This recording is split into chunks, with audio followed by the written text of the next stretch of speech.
Halo semuanya, kembali lagi bersama saya, Adinda Ivan Palevi, peserta PPKD Jakarta Selatan. Saya berasal dari jurusan Teknik Komputer dan Jaringan Angkatan 1 tahun 2025. Pada kesempatan kali ini, saya akan menjelaskan beberapa hal, yaitu cara install Windows, install ulang Windows, dan kedua, cara install OS jaringan, khususnya yaitu OS Debian, yang merupakan salah satu dari distro Linux. Oke, pertama kita selain menyiapkan flash disk, kita harus menyiapkan file-filenya. Nah, beberapa file itu mencakup ISO.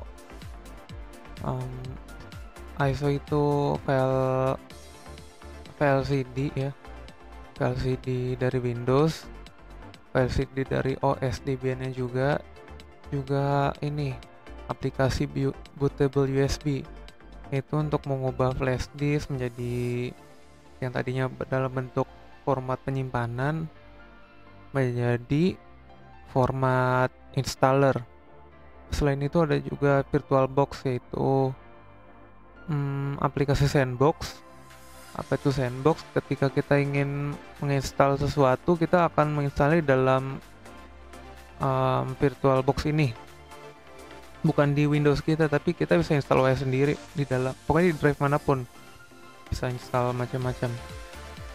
Ini terpisah jadi aman kalau ada virus pun biasanya. Oke, sama kita download dulu Windowsnya di link ini. Saya udah download ke sini sebenarnya semuanya. Ya, untuk contoh di mana downloadnya. Pilih nanti yang ini, multi edition, nanti disuruh pilih bahasanya yang English internasional aja. Klik ini muncul. Please confirm. Nah, ini linknya. Untuk Rufus dari sini aja langsung ke Rufus 47X ini, dan Oracle dari VirtualBox ini. Download, ambil yang Windows. Nah, ini save. Oke, Debian-nya juga. Nah, Debian langsung ini ya, download aja. Oke, semuanya di download. Sekarang saatnya kita install.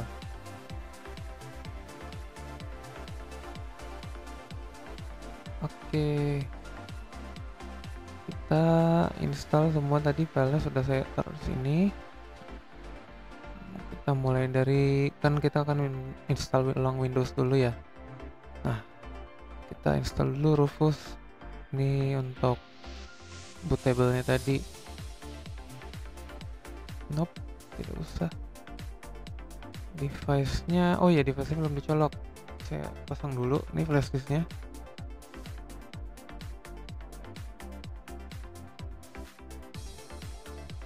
Oke, begitu dipasang flash disk-nya langsung kebaca. Di sini ada device yang akan kita pakai sebagai media bootable-nya.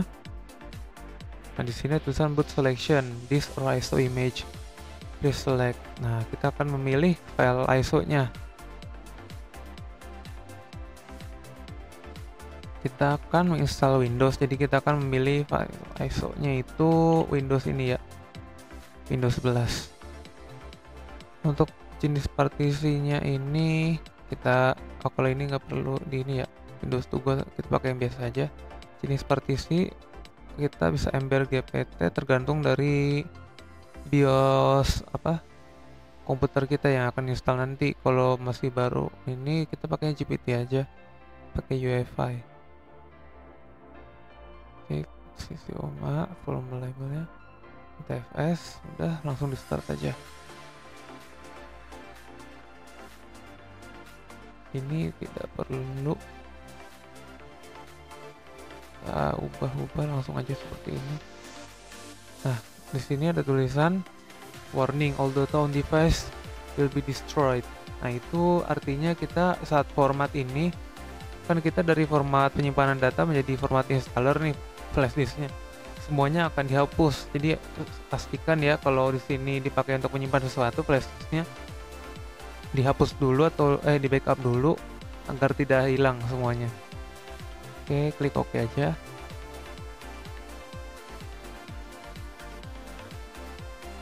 Kita tunggu dulu prosesnya agak lama.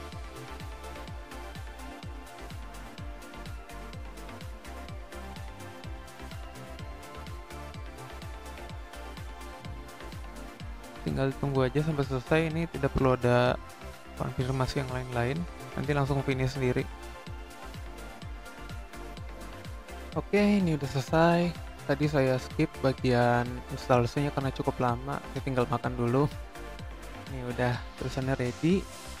Berarti ini filenya tuh, file ISO-nya sudah di install ke flash disk. Flash disknya sudah siap untuk jadi bootable. Kita close saja. Oke, tadi sudah selesai kita buat bootable USB-nya.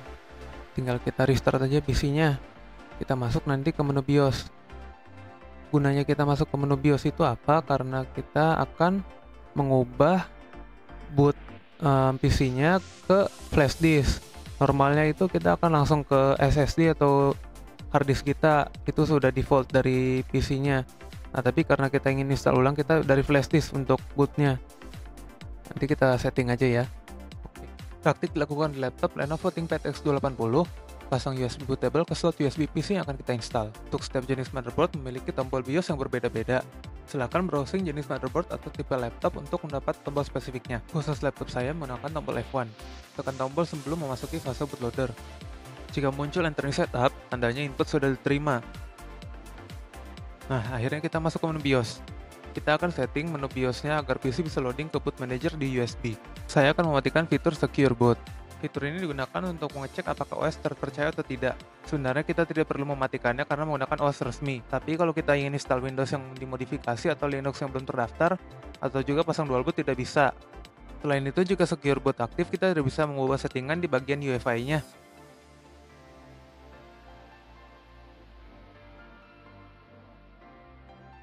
Sekarang setting bisa diubah antara boot, UEFI, atau legacy. Legacy itu sistem boot lama, lambat, dan cuma support harddisk kecil. Sebaliknya UEFI itu terbaru, cepat, aman, dan bisa pakai harddisk besar.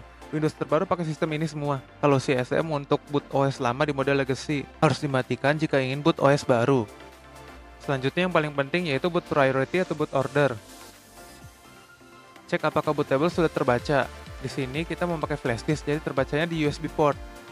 Posisi bootable USB ada di nomor 5, sedangkan di nomor 4 ada boot dari Windows yang sudah terinstall. Hal ini menyebabkan boot PC akan mengutamakan ke drive tersebut. Maka kita harus menaikkan USB drive ke paling atas agar bisa masuk ke setup Windows. Jika sudah, maka simpan settingan, lalu keluar dari BIOS.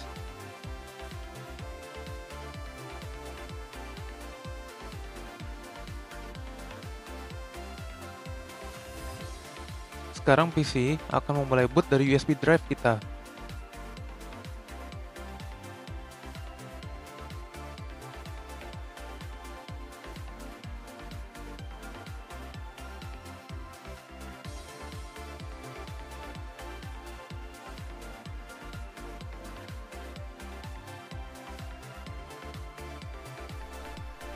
Oke, tadi sudah selesai kita setting BIOS.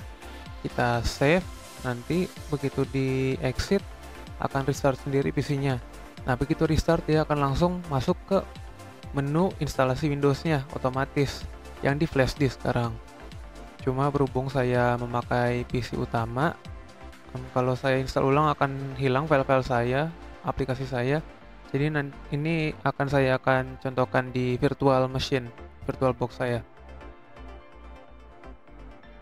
Oke, virtual box-nya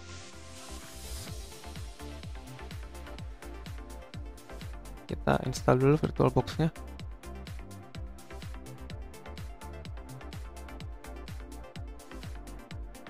Ini tadi saya bilang makanya bisa install OS di dalam OS juga, ini virtual box. Langsung aja next.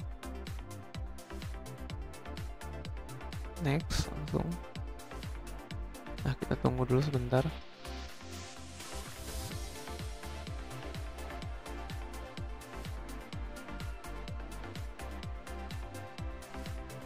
Nah, ini nih, kalau sudah selesai tinggal di finish saja.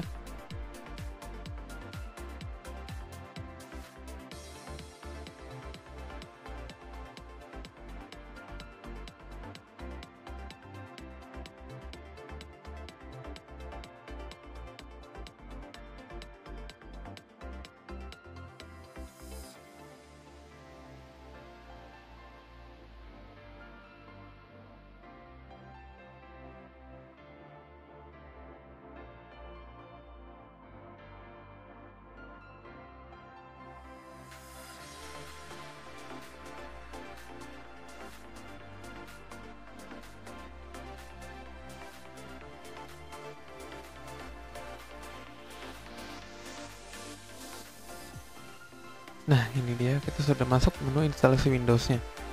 Windows 11 Setup. Untuk bahasa berhubung download English, kita hanya pilihan English di sini.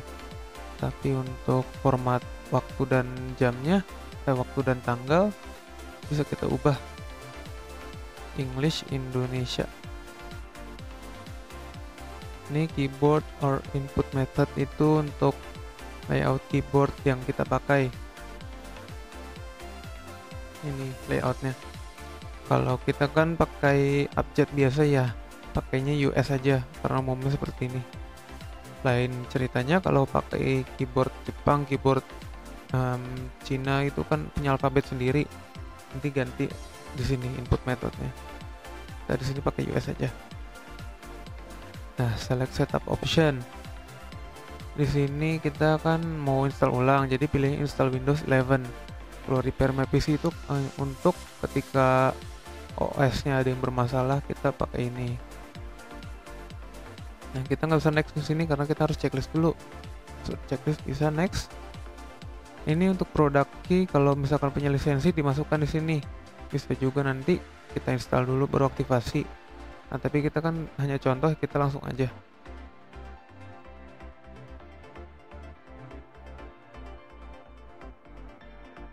Di sini kita pilih menu select image, ini pilih apa? Bundlingnya Windows 11 yang apa? Home Education atau Home Pro, itu ada aplikasinya sendiri beda-beda. Kita pakai yang Home biasa aja. Oke, accept. Kita tunggu, nanti dia akan mencari disknya, penyimpanan kita. Kita akan masuk menu partisi. Sini kita ada beberapa yang belum dipartisi, kita hapus dulu aja semuanya karena kita akan install ulang bersih Windows-nya PC kita. Seandainya kita ingin install ulang hanya beberapa tuh C-nya aja, yang lainnya penyimpanan kita bersih, nggak apa-apa, bisa juga. Tapi untuk contoh saya hapus dulu semua, delete partition. Nah, ini bentuk penyimpanan kita secara utuh, disk 0. Tinggal kita buat create partition. Ini kita akan buat C-nya, folder apa, drive C-nya untuk sistem, untuk OS kita Windows. Kalau Windows 11 itu kan minimalnya 52 GB, jadi saya masukkan 54 aja, 55 aja di sini. 55 hanya untuk contoh. Nanti akan otomatis dia membuat beberapa partisi untuk kebutuhan OS, tidak perlu diperhatikan, abaikan aja. Yaitu sistem MSR, utamanya C kita yang di sini primary ini 54,5 GB. Nah, sisanya untuk penyimpanan kita. Ini kita tambah create partition.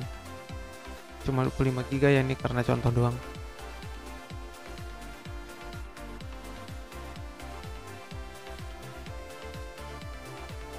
Oke, sudah selesai.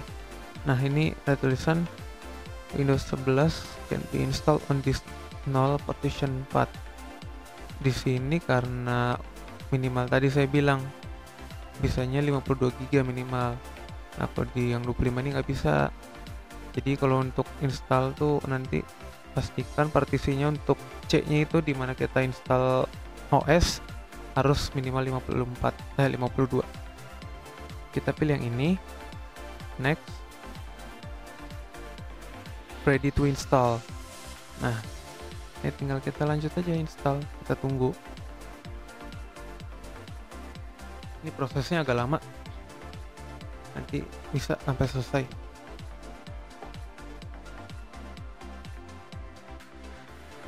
Ini saya tinggal aja dulu ya.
Baik, instalasi Windows sudah selesai. Kita lanjutkan dengan instalasi OS Debian.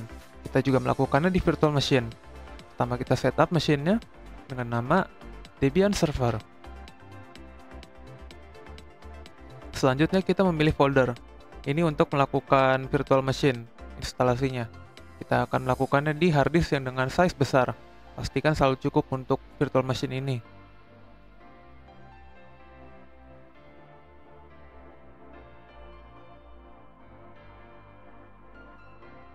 Oke, selanjutnya kita akan membuat setting untuk RAM virtual machine dan CPU-nya. Dan ini kita akan membuat virtual hard disk. Kita melakukannya dengan 80 GB, saya rasa cukup hanya untuk server dan ini hanya untuk tes juga. Oke, untuk setupnya sudah selesai. Debian server dengan RAM 4 GB dan juga virtual hard disk 80 GB. Lanjut juga, sekarang kita akan memasang optic image-nya.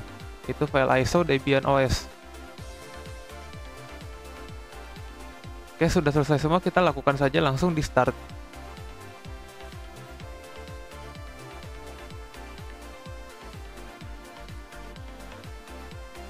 Oke, ini adalah menu setup untuk instalasi OS Debian. Kita akan menginstalnya dalam bentuk install biasa tanpa graphical user interface. Ini dikarenakan ini server, jadi tidak perlu untuk interface-nya itu. Oke, menu pertama kita akan ketemu language. Kita akan English. Dan selanjutnya untuk area kita akan memasang Indonesia. Letaknya ada di other, lalu Asia, lalu Indonesia. Selanjutnya untuk local settings kita gunakan United States saja. Untuk key map kita menggunakan American English karena kita menggunakan alfabet yang sama untuk layout keyboardnya.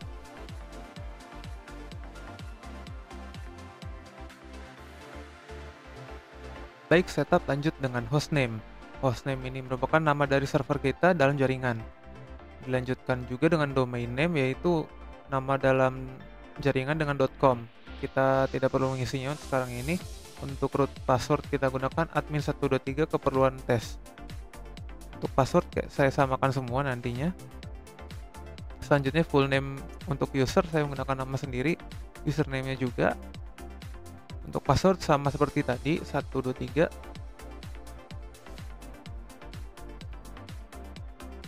Sekarang kita akan memilih time zone, yaitu western karena waktu Indonesia Barat. Kita akan memasuki menu partisi disk. Nah, ini untuk partisi kita akan menggunakan opsi manual karena untuk belajar. Oke, di sini terdeteksi ada SDA merupakan hard disk kita. Karena satu disk kita SDA, selanjutnya akan SDB dan SDC. Ini ada 85,9 free space. Kita akan membuat partisi. Pertama untuk partisi booting sistemnya. Kita gunakan jumlahnya 25,9 saja. Oke, kita pilih primary dan di beginning karena ini primary untuk booting. Untuk use as file sistemnya ext4 karena untuk penyimpanan dan booting juga. Sudah selesai, kita buat juga partisi baru. Kita buat partisi di sini 4 GB saja. Nanti kita akan gunakan ini sebagai swap area. Apa itu swap area? Swap area itu merupakan pengganti dari RAM. Jika RAM sudah overload, sudah kepenuhan, untuk mencegahnya kita akan mengoper ini ke daerah hard disk. Untuk kecepatan mungkin tidak secepat RAM, tapi bisa menolong agar tidak jadi crash. Untuk yang terakhir kita akan menggunakan partisi lagi 50 GB. Ini untuk penyimpanan kita. Masuknya mount point-nya di home. Sama seperti jika kita membuat D di Windows. Oke, yang kedua ini mereka pakai sistem logical karena hanya partisi tambahan.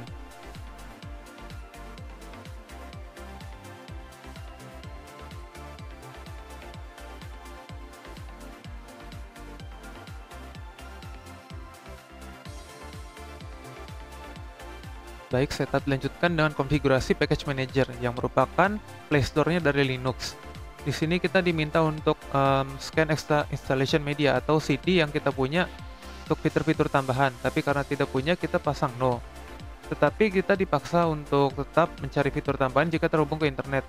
Dan di sini kita memilih mirror yang terdekat yaitu di Indonesia di Debian Server Org. Untuk proxy-nya kita kosongkan saja karena tidak butuh.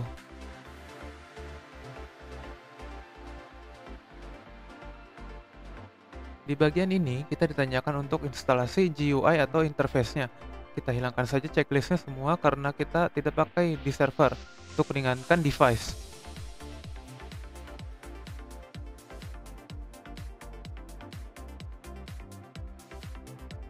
Terakhir, kita akan setup bootloader, yang merupakan program untuk memilih OS saat pertama kali menyalakan komputer. Perhatikan di sini kita hanya bisa instalasi di drive primary.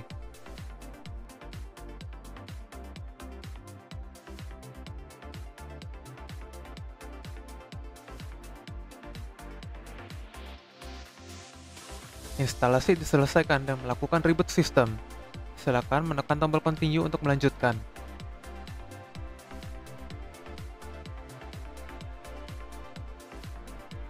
Sistem telah di-reboot.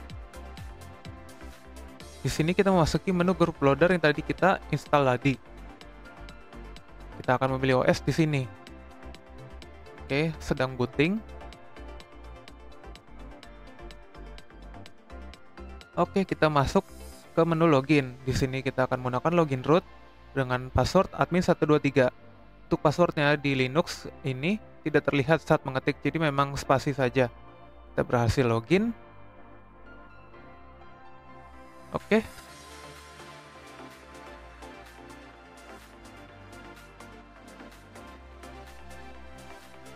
Oke, selesai sudah semuanya.